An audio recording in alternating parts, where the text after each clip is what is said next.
তোমার স্বামীর যদি খেদমতে ত্রুটি হয় তুমি বেজার হয়ে যাবে, আল্লাহ আমি যেন আমার স্বামীর খেদমত করতে পারি। চোখের পানি ছেড়িয়া ছাড়িয়া কাঁদতে লাগলো রে। এই মুসলমান স্বামীকে বলে, স্বামী রে আপনি তাঁবুর মধ্যে থাকেন, আমি যাই গ্রামে যে কিছু আনতে পারি কিনা। স্বামীকে ওই তাঁবুর মধ্যে রেখে কুড়ে ঘরের মধ্যে রেখে গ্রামে যায় কাজ করতে। সারাদিন ভরে বিবি রহিমা মানুষের বাড়ি থালা বাটি মাঝে, সারাদিন ভরে মানুষের বাড়ি পানি উঠায়, সারাদিন ভরে মানুষের বাড়ি কাজ করে, বিনিময় কিছু জব পায়। এই জবগুলো আনিয়া রুটি বানায়, খানা খায়। সারাদিন পরে মুসলমান যখন সন্ধ্যা লেগে যায়, হযরত আইয়ুব আলাইহিস সালাম রোজা রাখে, বিবি রহিমা রোজা রাখে, দুজন মিলে এই খাবারটা খায়, ইফতার করে, আবার আল্লাহর দরবারে প্রশংসায় পড়ে যায়। সারাদিন পরে এসে স্বামীকে আদর যত্ন করে গায়ের মধ্যে একটু পানি দিয়া ধোয়া যত্ন করে রেখে দেয় গো। আমার সন্ধ্যার পর ইফতার করার পর স্বামীকে আদর যত্ন করে মুসলমান।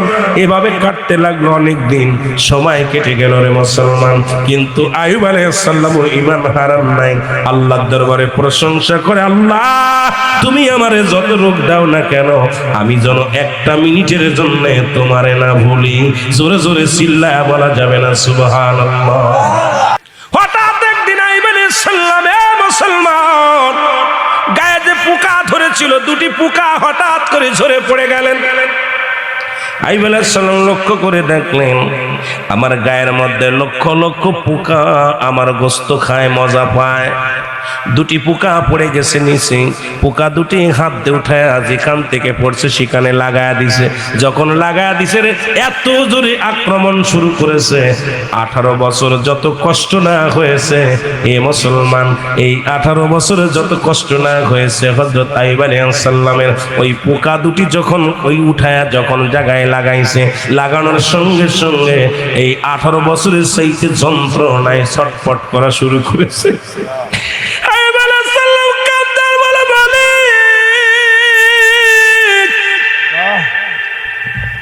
তুমি আমার এই 18 বছর যত যন্ত্রণা দিয়েছ, এত কষ্ট পাই নাই রে।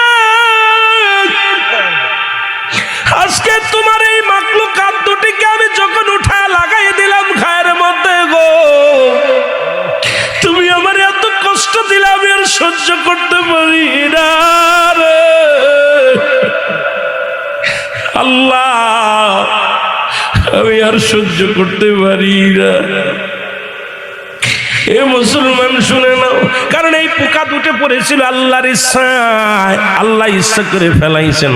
কিন্তু আইয়ুব আলাইহিস সালাম ইশারা বুঝতে পারে না বুঝিয়া পোকা দুটির আবার লাগায়া দিছে। আল্লাহ পাক আইয়ুব আলাইহিস সালামের উপরে একটু বেজার হয়ে গেছে যে পোকা দুটো তো আমি ধরাইছি, আবার তুমি কেন উঠাইলা? এইটা তো তুমি ধরাও নাই, এটা আমার কুদরতি হাত দিয়ে ধরাইয়া দিছি, এটা যেহেতু আবার তুমি উঠাইলা তোমার যন্ত্রণা আরো দ্বিগুণ বাড়ায়া দিলাম। জোরে বলো আল্লাহু আকবার। আইয়ুব আলাইহিস সালাম তৎকালীন জামানায় যেমন নবীও ছিলেন,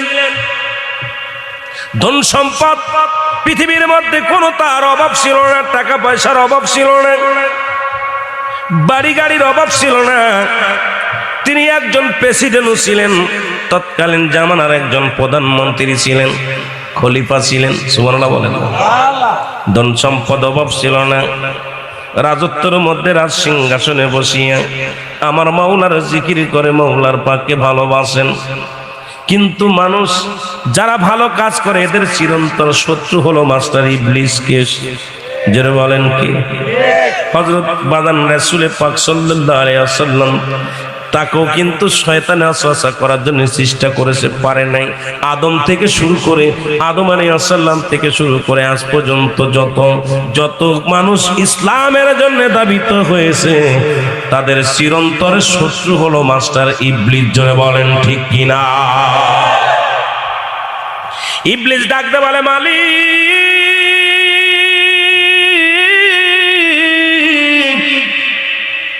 ও আমার আল্লাহ শোনো গো, আমার আল্লাহ শোনো, তুমি এই দুনিয়ার মধ্যে আমাদেরকে তুমি ইবলিস বানাইলা, একটা মাত্র আদনা ভুলের কারণে আমরা ভুল করেছি।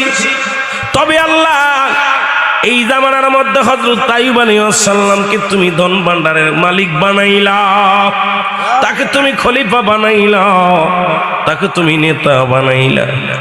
এই জন্য তোমার বন্দেগী করে রে আল্লাহ।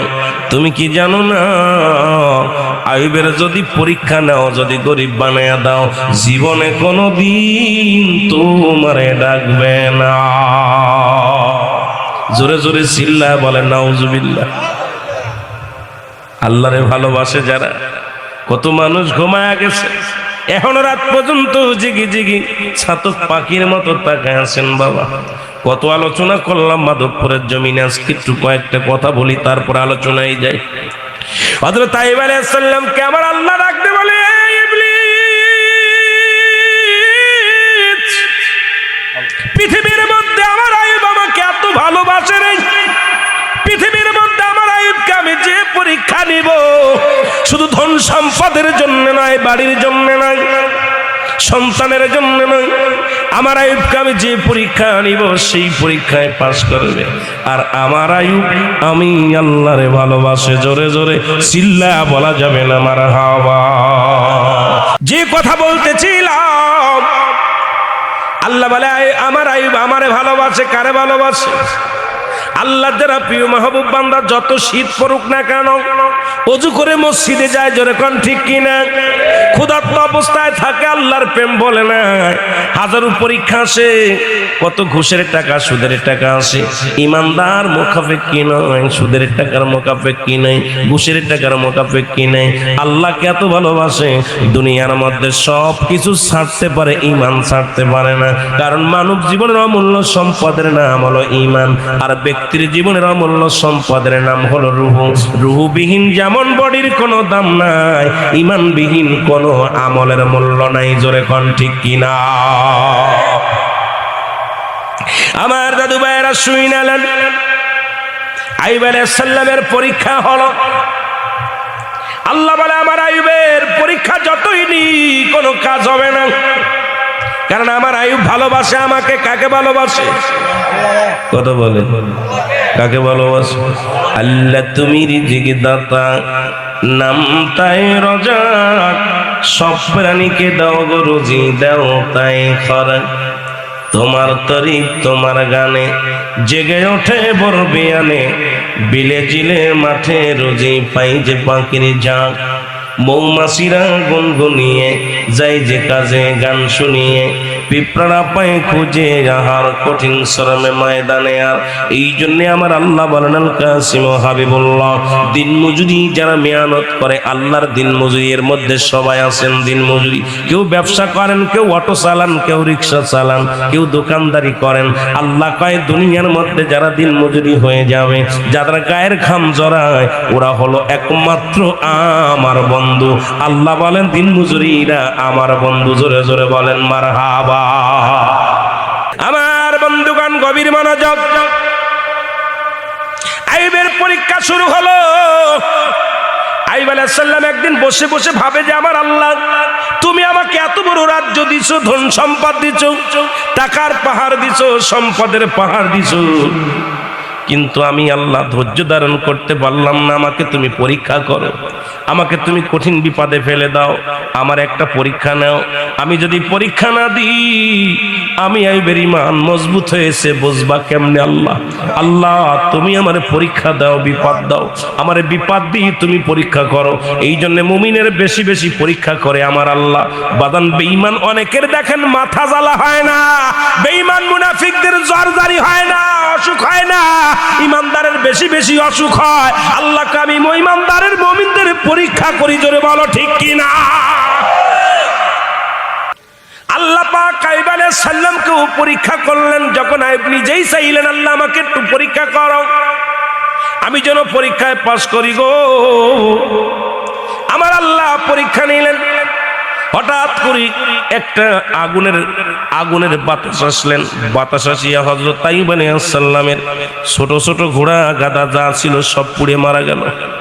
খবর আসলো, রাখালেরা বলে হুজুর সর্বনাশ, আপনার রাজ্যে একটা আগুনের বাতাস আসছে, আগুন আসিয়া এর উত্তর দিক থেকে আগুনের গোল্লা আসিয়া প্রাণীগুলো মেরে গেছে, মোষ পেলাগুলো, মোষের বাচ্চাগুলো, উটের বাচ্চাগুলো, দম্বার বাচ্চাগুলো সব কিছু পুড়ে মারা গেছে হুজুর।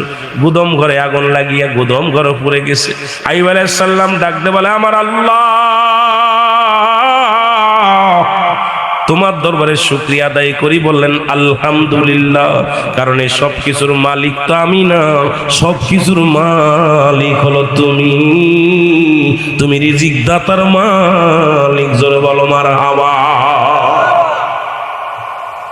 কেমন ইমানদার আমরা এলে স্টক করি। যদি শুনি যে মাধবপুর গুদম ঘরে আগুন লাগছে, গুদমের মালিক একবারে ওরা দেশে কে নেবে কে? শুকরিয়া আদায় করো আল্লাহ, এটার ভিতর কল্যাণ আছে। জোরে বলেন ঠিক কিনা? আমার দাদু ভাইয়েরা শুই না, এবার হযরত আইয়ুব আলাইহিস সালাম বলে আলহামদুলিল্লাহ, শুকরিয়া আদায় করলেন।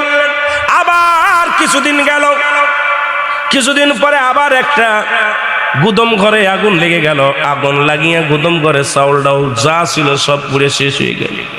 খবর আসলো, উজির বলো হুজুর সর্বনাশ, গুদম ঘরে আগুন লাগিয়া সব শেষ হয়ে গেছে হুজুর, সব কিছু শেষ হয়ে গেছে। আইয়ুব আলাইহিস সালাম বলে আলহামদুলিল্লাহ। জোরে বলা যাবে না সুবহানাল্লাহ? এরে আইয়ুব নবী ডাকতে বলে, মালিক তুমি আমার মালিক, রিজিকের মালিক, ধন সম্পদের মালিক, সব কিছুর মালিক তুমি আল্লাহ। তুমি নিলেও খুশি, দিলেও খুশি। এই জমিনের মালিক তুমি, আসমানের মালিক তুমি, কারণ সবকিছু শেষ করে দিবা তুমি। তুমি বলেছো কুল্লু মান আলাইহা ফান, সবকিছু শেষ করে দিবা তুমি। দুনিয়াটা চূর্ণ বিচ্ছিন্ন করবা তুমি, আসমানটা চূর্ণ বিচ্ছিন্ন করবা তুমি, এই মাটি পুড়ায় দিবা তুমি, তামা বানায় দিবা তুমি, জমিনের পানি পুড়ায় দিবা তুমি। সুতরাং আমার ভাবার কি আছে, সবকিছুর মালিক হইলা তুমি। জোরে বলো আল্লাহু আকবার। আল্লাহ বলেন জমিনটা আমি পুরায় তামা বানায় দিব। এই মাটি নিয়ে কত কেস মামলা করো, জমি নিয়ে কত মামলা করো, মিথ্যা দলিল উঠাও। ও বড় লোকরা শোন বাবা, দেলের কান্ডা লাগা শোন। 20 বিঘা জমি আল্লাহ দান করেছে, আরো গরিবেরটা হক মানলি, কত জাল দলিল বানায়া ভোগ করলি জমিনটারে। আল্লাহ কয় ভাই জমিনটা আমি আল্লাহ পুরায়া তামা বানায়া দিব। এই জমিনের মধ্যে আমি কিচ্ছু বলতে কিচ্ছু রাখবো না, দালান থাকবে না, কোটা থাকবে না, বাড়ি থাকবে না, গাড়ি থাকবে না। কারণ তুরস্কের মতো 2 মিনিটে আমি শেষ করে দিব। তুরস্কের জমিনে 30 সেকেন্ড ভূমিকম্পে ফকির হয়ে গেছে, রাস্তার ফকির। যিনি ছিল কোটিপতি তিনি দাঁড়াইছে রাস্তায়। আল্লাহ ভিখারিরে বাদান, ভিখারি বাদান ধনীর ভিখারি বানায়া দিছে। ভিখারিরে ধনী বানাইতে আমার আল্লাহ দেরি হয় না। আল্লাহ বলে বান্দারে এই জমিনে পানিগুলো সব পুড়ায়া কি করে দিব, ছাই বানায়া দিব। জমিনের মাটিগুলো পুড়ে তামা হয়ে যাবে। সেদিন কিচ্ছু থাকবে না, সেদিন থাকবো শুধু আমি আল্লাহ। আর আমি থাকবো আমার নবীর ভালোবাসা নিয়ে। জোরে জোরে চিল্লা আর একবার বলা যাবে না সুবহানাল্লাহ।